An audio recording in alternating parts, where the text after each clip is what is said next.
To remove the door, you would take a flat-bladed screwdriver, slip it underneath of the hinge cover, remove the cover. At this point, you can take a Phillips screwdriver and check to make sure that the hinge screws are tight.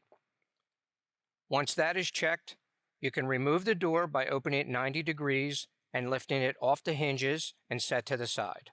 To reinstall the door, take the door and place the hinges into the plastic bushings, making sure that the hinge pins drop down into the bushing, making sure that the gaskets seal and that the door closes properly by itself.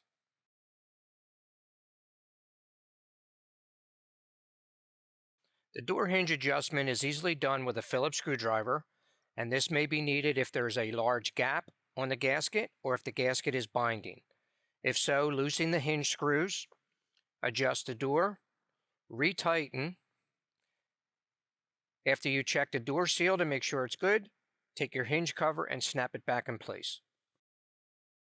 For additional information, visit our website at www.continentalrefrigerator.com.